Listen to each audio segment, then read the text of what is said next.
Buenísimas, buenísimas, buenísimas mañanas. Observen que estoy mirando horizontal a la cámara, horizontal a la cámara. Quiere decir que estoy estrenando cámara. Estoy con una nueva cámara. Llegó la cámara. Vía hijo mío. Gracias a él, muy querido. Así que les comparto mi felicidad y regocijo por estar otra vez up to date con la fotografía. Me encanta estar ahí. Y más con cámara nueva. Mi Cristo interior, saludo y bendice a tu Cristo interior, tú que estás conectado o te vas a conectar hoy, esta noche, mañana, cualquier día. También el de aquellos que queriendo conectarse no pueden.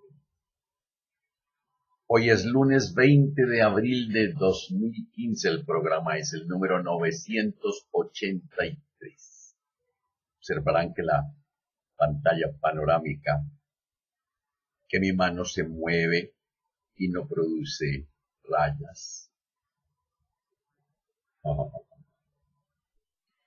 Es una cámara de HD, High Definition. Dice así, con inspirado acento: el karma de la enfermedad y el karma del dolor. Pongan mucha atención, porque la enfermedad no viene porque le da la gana, ni los dolores surgen porque sí. No, no y no. Evidentemente un machacón con un martillo en un dedo es horrible, pero ya les voy a explicar. No es posible entender el karma sin conocer algo de la totalidad del hombre. Sería como escribir un ensayo sobre una rosa conociendo solo su forma, sus pelos. En segundo lugar, el karma se entiende mejor si se acepta que el hombre está vinculado al universo y a él responde. Es una de las leyes que rigen el universo, por tanto, esta ley debe regir también al hombre, que es una unidad de conciencia en ese universo. En los volúmenes de enseñanza que llevan por título Los 7 pilares de la antigua sabiduría, el autor llega a incluir una parte de la totalidad del hombre que habita bajo su cuerpo mental, emocional y etérico físico. Se pone un gran énfasis en la importancia y la inmortalidad del alma del hombre. El alma del hombre es inmortal y su futuro es el futuro del lago cuyo crecimiento y esplendor no tienen límites. Karma procede del sánscrito karman, que es una forma nominal de la raíz kri, que significa hacer. Literalmente, karma significa hacer o acción. Pero cuando se utiliza en sentido filosófico tiene significado técnico y se puede traducir mejor a nuestra lengua con el término consecuencia. El karma es la consecuencia de lo que tú hagas, pienses o digas. Hagas, pienses o digas. La idea es esta, es esencialmente una cadena de causalidad, que se devuelve hasta el infinito del pasado y que por tanto necesariamente se extiende hasta el infinito del futuro. No hay escape a ello, pues es universal en la naturaleza, que es infinita y por tanto está en todas partes y es atemporal. Y antes o después, la reacción se hará sentir inevitablemente sobre la entidad que la estimuló, es decir, sobre el individuo. El karma no tiene nada de lo que se entiende por fatalismo, ni de lo que popularmente se conoce como azar, o una persona que molesta mucho. ¡Ay, es un karma! Nada.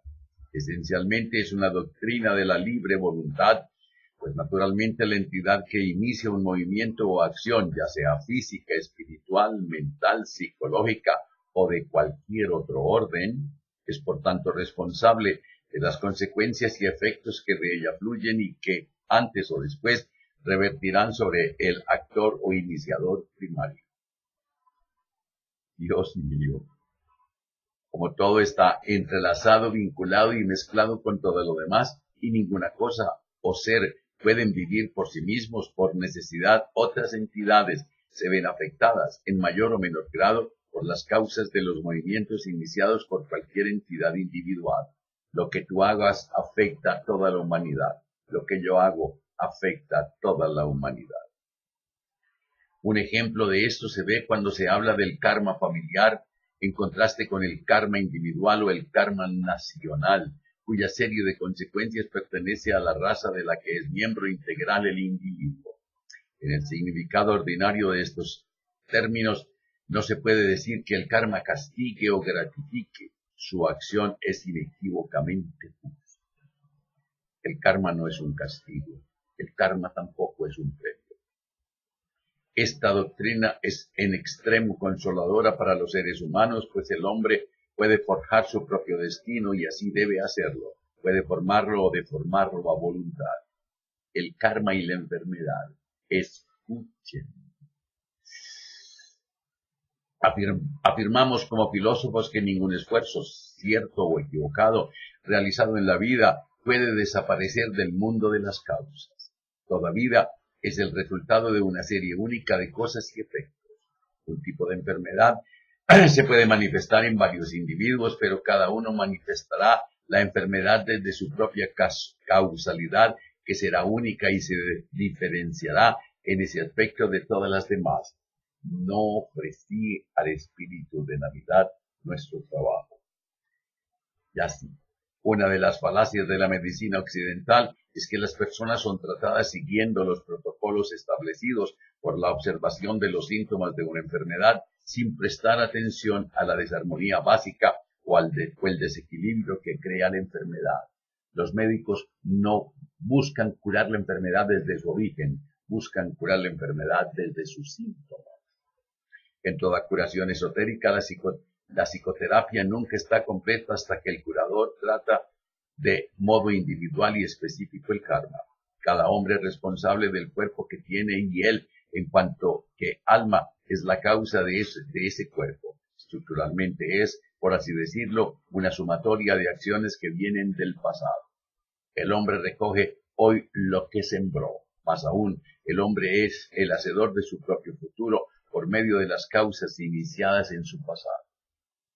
Y al hablar de las acciones del pasado, no nos estamos refiriendo al pasado inmediato de la última semana de rumba y glotonería, o a esa semana de abstinencia, sino a las causas que surgen de un pasado que se remonta a muchas vidas anteriores. Muchas vidas anteriores.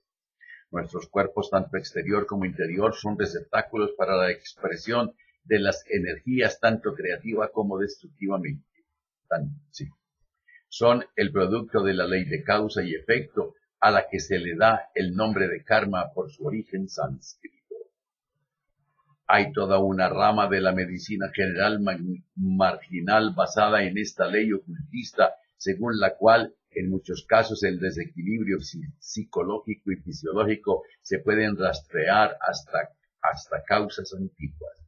El caso de Edgar Cayce, el famoso clarividente americano, sirve de testimonio de la ley de karma y demuestra cómo el conocimiento de la causa real y subyacente de una enfermedad o trastorno en los términos de karma puede conducir a la desaparición de las condiciones más tenaces o crónicas. Ello explica el por qué en una epidemia algunas personas son víctimas y otras se liberan, y por qué en muchas ocasiones los seres físicamente más fuertes contraen condiciones de estrés mientras sus hermanos más débiles sobreviven. Cayce dice del karma: en todos los casos encontramos, ya sean las de bellezas o de deformación, ya sean retributivos, persistentes o gratificantes, un solo factor común. En todos ellos, las actitudes y acciones del alma en el pasado han conducido a las características manifestadas por el cuerpo a las que el alma ha sido magnéticamente atraída. El cuerpo es mucho más que un simple vehículo vagamente apropiado de la conciencia. Esto decía Madame Blavatsky sobre el karma cuando escribía en su gran obra La doctrina secreta. Aquellos que creen en el karma han de creer en el destino que desde la cuna a la tumba todo hombre teje hebra a hebra a su alrededor, del mismo modo que una araña teje su tela, y ese destino es guiado por la voz celestial del prototipo interior o ser, y por nuestro cuerpo astral o emocional más íntimo, que muy a menudo es el genio maligno de la entidad encarnada llamada hombre. Es decir, nosotros también poseemos un ego. El karma no es fatalismo ni es némesis. Busquen la palabra némesis. Némesis. El karma no es fatalismo ni es venganza. Su acción depende de nosotros. Cada hombre es su propio ejecutor y su propio legislador absoluto. El propósito de la enfermedad. Nuestra progresiva abstracción de la forma material se obtiene activamente en lo que llamamos las disciplinas del discipulado y pasivamente en aras eternas a través de leyes del karma que rigen la reencarnación. La enfermedad es un proceso purificador. Por medio de ella el alma puede romper los hábitos que le han retenido durante muchas vidas. La enfermedad es una lección que debemos aprender. En ocasiones es por medio de la enfermedad como puede mantener el alma su asidero sobre su forma material frente a la tensión y el crecimiento rápido. El proceso de crecimiento del alma es lento e inexorable. Se extiende por muchas vidas y a veces incluso por varios sistemas planetarios. Es decir, nosotros ahora nacemos en la Tierra, pero no sabemos dónde hemos nacido antes. Estos puntos son vitales en las consultas con los pacientes, especialmente si el caso es crónico o incluso terminal. A veces el único propósito de una enfermedad es poner al paciente en circunstancias que le permitan conseguir un cambio de actitud mental o emocional con lo que el alma pueda desarrollarse. Durante la enfermedad, el hombre tiene ocasión, tiempo, oportunidad para pensar qué le ocurre y arrepentirse. Primero pidiendo perdón, segundo dando perdón y tercero cambiando de actitud. El curador esotérico sabe que ningún esfuerzo correcto o equivocado podrá hacer desaparecer la enfermedad sin tratar primero el mundo de las causas. ¿Con quién vives? ¿Cuánto amas a tu esposa? ¿Cómo tratas tus hijos? Una causa puesta en movimiento solo podrá ser neutralizada por su propio efecto. El gran pecado que conduce más que a cualquier otro a la enfermedad es el egoísmo. El alma está casi incapacitada de alcanzar el vehículo de la personalidad equivocada cuando se deja llevar por el egoísmo, por lo que ocurre entonces a la enfermedad, que es un proceso que rompe las cadenas del egoísmo y la purifica de su corrupción. Poniendo nuestra fe en las cosas materiales nos volvemos egoístas y deseamos apropiarnos de los objetos, personas y lugares, poseyéndolos egoístamente. Y hay gente que cree querer poseer a su esposa. Hay gente que cree que la esposa es un objeto de propiedad. La gran verdad manifiesta exactamente lo opuesto y por esa verdad encarnó Buda. Todas las posesiones materiales han de tener fin. Todas las posesiones se acaban. Nada es permanente y el que se aferra a los objetos del mundo debe sufrir inevitablemente cuando desaparecen de su atención.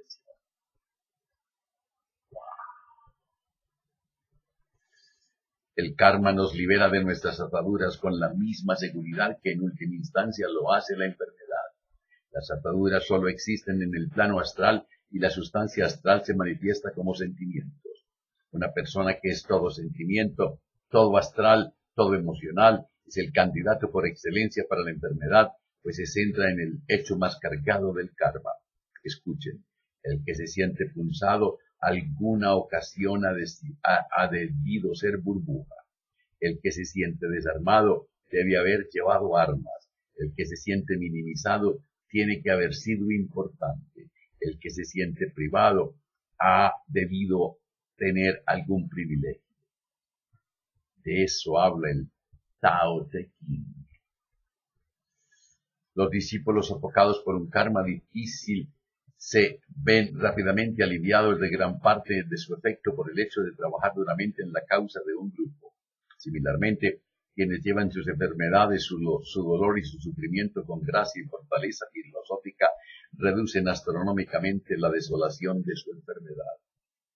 Aunque no es necesario que esto resulte evidente en la vida actual, este razonamiento constituye la mejor base para los consejos dados a los pacientes desgarrados por su sufrimiento.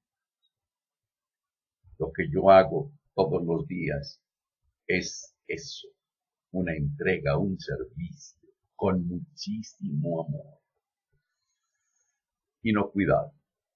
Cuando una persona parece atrapada en una corriente kármica, golpeada por una tragedia tras otra, el curador perceptivo y compasivo puede estar seguro de un hecho que le ayudará a proporcionar consejo necesario.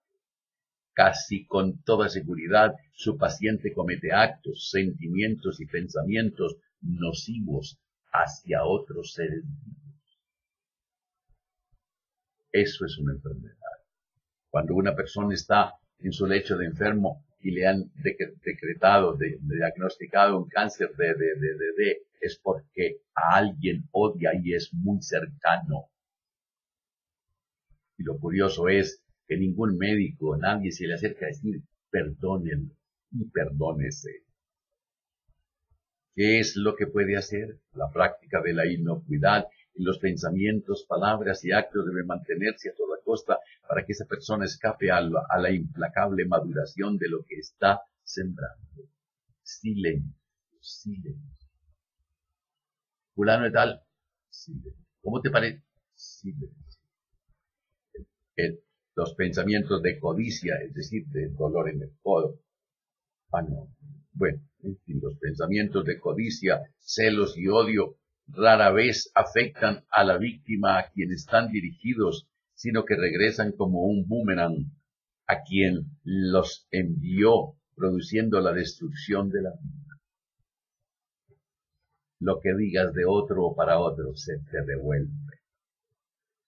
Ese karma expresado como una enfermedad o como una vida difícil puede ser el resultado de sus actos en esta vida o de algo muy permanente que ahora que aflora a la superficie una vida tras otra hasta que el dolor y el sufrimiento sean tan grandes que la personalidad castigada permite finalmente al alma abandonar esos fines y emprender la tarea del crecimiento espiritual. Y hay enfermedades que producen intenso dolor. Pero la gente, en lugar de perdonarte y perdonar, maldice. Karma y dolor. Las modernas filosofías occidentales no pueden responder a las cuestiones más simples planteadas por el hombre de hoy, ni siquiera preguntas básicas como quiénes somos, por qué estamos en la tierra, por dónde vamos y por qué algunas personas han de sufrir tanto. Una de esas preguntas que ha confundido a la humanidad desde hace siglos es la de por qué algunas personas han de soportar grandes dolores y sufrimientos por medio de varias enfermedades y otros infortunios, mientras otros están rodeados de amor, buena fortuna y de las cosas buenas de la vida. Porque algunas personas nacen a esta vida deformadas o con gran propensión a la enfermedad, mientras otros no conocen un solo día de enfermedad en toda su vida. Porque algunos tienen cuerpos graciosos y vibrantes, llenos de fuerza vital, y otros son feos y están llenos de inarmonías y tal vez discapacidades.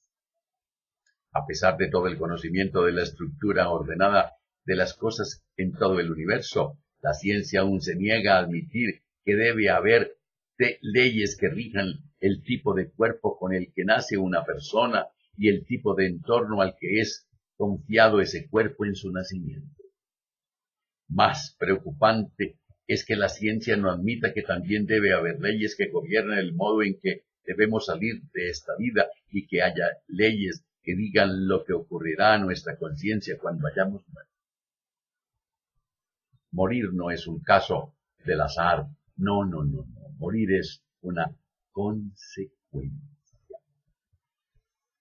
Solo causa y efecto.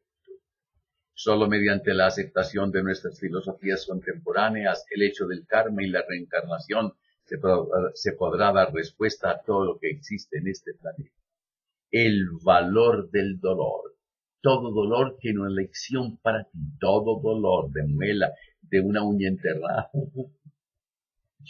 Los seres humanos tienen más de 5 sentidos. Uno de esos sentidos adicionales es el sentido del dolor. Teniendo el cuerpo físico muchos órganos sensoriales para registrarlo, incluso hay un tracto especial en la espina dorsal, un espacio, una longitud. Para ese fin, el dolor se puede remediar una vez que lo aceptemos y conozcamos el propósito de nuestra alma para experimentarlo en nuestra encarnación particular. Soportando el dolor con paciencia y afabilidad, el crecimiento espiritual se puede liberar como un torrente desde las puertas celestes. El dolor es algo compartido por todas las cosas vivas de nuestro planeta. Aún las plantas reaccionan las plantas reaccionan antes de que alguien se aproxime con un cigarrillo encendido. Ese experimento lo hice hace muchos años y verdaderamente es verdad. Si tú con un cigarrillo encendido te acercas a una hoja de alguna planta, lentamente, observarás como la hoja. Madame Blavatsky dijo: el sufrimiento es la piedad del cielo ante la enfermedad espiritual. Es un aviso. El universo simplemente te está advirtiendo que si no cambias de actitud, viene algo más grande. No debemos pensar que se han de evitar todos los sufrimientos. No, señor. Especialmente en Occidente, el uso de drogas o de cualquier cosa que pueda hacerse para eliminar el dolor es el tratamiento preestablecido para los pacientes que buscan atención médica. En muchos casos tenemos que sufrir durante circunstancias traumáticas como la pérdida de un trabajo, la muerte de un ser querido y otras condiciones de la vida que significan cambios o ajustes graves. Sin embargo, no vamos corriendo al doctor a pedirle una droga que alivie este tipo de sufrimiento. ¿Quiénes son los espiritualmente enfermos? Los materialistas del mundo son los espiritualmente enfermos, los individuos deformados por su excesiva atadura a las cosas objetivas del mundo exterior, mientras el mundo interno o subjetivo desfallece por falta de atención y cuidados. Este estado de cosas persistirá hasta que el dolor llegue a sus vidas. Entonces, ¿qué sucede? Las iglesias se llenan con los supervivientes que tratan de encontrar un significado tras todo el sufrimiento y dolor que han entrado en sus vidas. Los que están a cargo de las iglesias del mundo señalan que es la voluntad de Dios. Los esotéricos del mundo señalan que más bien es la voluntad del pueblo, pues está madurando porque está madurando lo que sembraron en el gran drama cósmico de la causa y el efecto, la ley kármica de la retribución a escala masiva. Y hay sufrimientos masivos. Una luz, un derrumbe, una riada que se lleva 3, 4, 5 casas. El sufrimiento es útil. Uno de los conceptos que habrá que aceptar en una filosofía completa es que el sufrimiento puede ser útil al alma. Con frecuencia, el alma elige una vida en la que haya un gran sufrimiento para curarse una parte de sí misma, es decir, una expresión de la personalidad que se ha vuelto demasiado materialista. Si se detiene vida tras vida a la personalidad y la personalidad se niega a expresar el propósito del alma para esa encarnación, entonces el alma realizará una acción drástica para forzar a la personalidad a superar los bloqueos de la evolución actual. Esas medidas y el grado en que se impongan estarán de acuerdo con el karma del individuo. La dispersión de un karma difícil. Uno de los modos que tiene el individuo de dispersar un karma difícil consiste en que funda su conciencia con otros en un esfuerzo de grupo destinado a servir a la humanidad, el servicio a la humanidad. Y aquí viene el karma y el discipulado. En el discipulado, prácticamente las disciplinas que pueden resolver el karma y librarnos de algunas pasadas de muchas vidas en las que ha quedado estancado el crecimiento del alma. La necesidad de la reencarnación acaba desapareciendo cuando quedamos sin karma. Para los que permanecen ciegos al karma y la reencarnación, la enfermedad puede ser el único medio que tiene el alma para liberarse de su brote. Por otra parte, el discípulo, al trabajar con las leyes de la naturaleza, así como con las del karma, se libera de su mal y de su karma heredado por dos métodos: el autocontrol y el trabajo duro, la responsabilidad, el karma. Cuando hay personas que se dedican a hacer obras de caridad, si la persona entiende lo que está haciendo, puede aliviarse. Si lo hace por orgullo, el discipulado es el proceso científico de hacer esto tan rápidamente como sea posible y permanecer con la creatividad suficiente para producir buen karma, soportar el sufrimiento y al mismo tiempo ser lo bastante eficaz para hacer el bien a la humanidad. No es fácil, pero se puede hacer. Hasta el más humilde maestro debe soportar el karma por aquello que enseña. Y quizá la razón de esto se extienda mejor si consideramos que la enseñanza es una forma de seducción de los niveles emocional y mental, y que las acciones, pensamientos e incluso los impulsos espirituales del pupilo se pueden ver afectados para siempre tras haber estado expuesto a nuestras enseñanzas. El que enseña como yo lo hago, con esto conoce perfectamente que sus enseñanzas pueden dañar a alguien. Por lo tanto, su ascenso solo se dará cuando ese alguien se reponga de lo que le pasó y continúe el camino. Cometemos errores como maestros y la gente se siente herida y el maestro debe sufrir antes o después. Por tanto, todos somos hijos del sacrificio en mayor o menor grado. Yo he aceptado esa responsabilidad, es decir, yo he aceptado ese karma, que muchas veces con lo que digo puedo dañar a alguien. Malentendido. Cualquier hombre comprometido en enseñar y curar a otros deviene unido a aquellos a quienes ha afectado y no se liberará nunca hasta que haya sufrido todas las consecuencias de las acciones que surjan de sus enseñanzas. Esto que acabo de leer es muy fuerte. Yo lo sé. Y me acepto como soy. Cuando te abrazas, cuando te quieres, cuando te amas, la vida te abraza, la vida te quiere, la vida te ama. Me acepto y me apruebo como soy, me ama. Me acepto y me apruebo como soy, me ama. Mañana martes, el hombre físico, el astral y el mental. Que la prosperidad, la armonía, la salud, la sabiduría y el amor sean con ustedes y sus familias, conmigo y mi familia. Si hoy tienes un momento de desfallecimiento, de tristeza, invoca al espíritu de sabiduría, pídele que descienda sobre ti, cuéntalo, como si fuera tu mejor amigo. Y si algo encuentras mal puesto, con tu esposo, con un hijo, con un vecino, con tu jefe, con tu subalterno,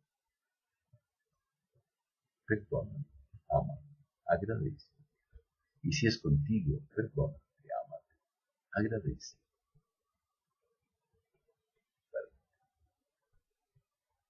Primer programa con cámara nueva. Me siento feliz trabajando con la cámara horizontal a mis ojos. Hasta mañana. Y no se les olvide reír, pero por nada, nadita, nada del mundo.